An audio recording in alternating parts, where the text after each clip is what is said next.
Siya si ma'am.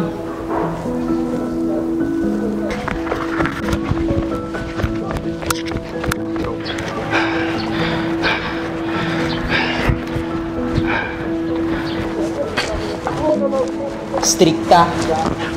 Yun bang kinaiinisan ng lahat?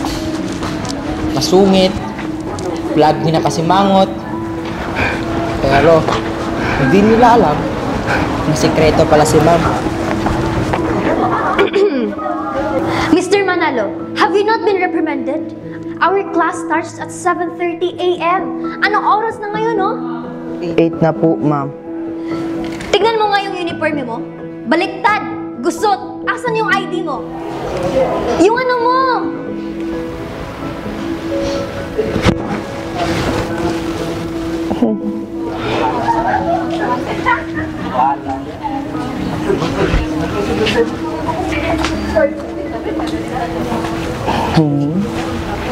Yes! Ba't di ka nakapasa ng project mo? Alam mo ba ang requirement to para maka-exam ka?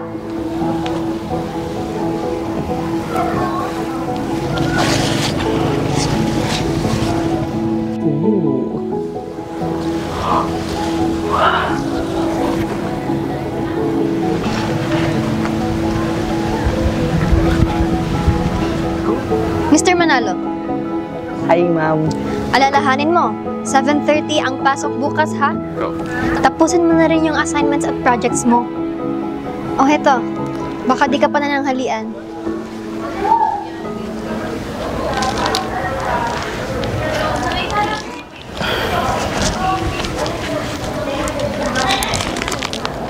Asan bang mga magulang mo? Wala na sila, ma'am. Saan ka nakatira ngayon at sino nag-aalaga sa'yo? Yung lola ko. Ako nang kala nagpapaaral sa sarili ko.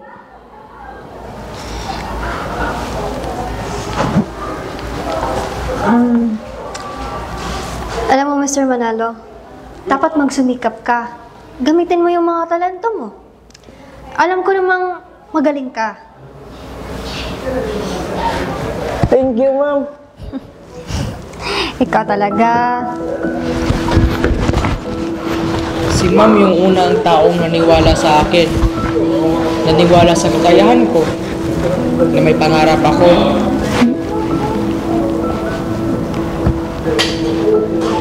Ako'y isang bulan. Isang makatang, may pangarap at paninindigan. Alam ko na ito'y biyaya ng may kapal na dapat kong palaguin at ingatan magpakailanman. Wow! Galing mo naman. Ba't di ka sumali sa mga paligsahan? Ako'y isang Buholano. Isang simpleng tao. Nagtsatsaga, nagsusumikap. Ako'y nagsusumikap sapagkat ako'y may pangarap. Yan si ma'am.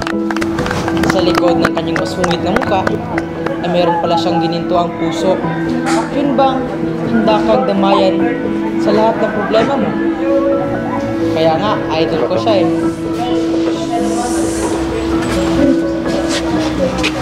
Sana ba yun? Anak, this is your new teacher, Sir Manalo. And don't worry, you're in good hands. Miss Gamutan, I'm expecting you today. Naalala ko pa yung mama mo, sobrang pait niya sa akin. Ang daming motivation. At alam mo ba, naging inspiration ko siya. Kaya ako naging teacher.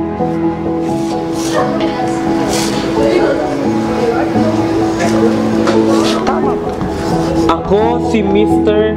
Zypron Manalo. At ako ang makakasama nyo ngayong taon.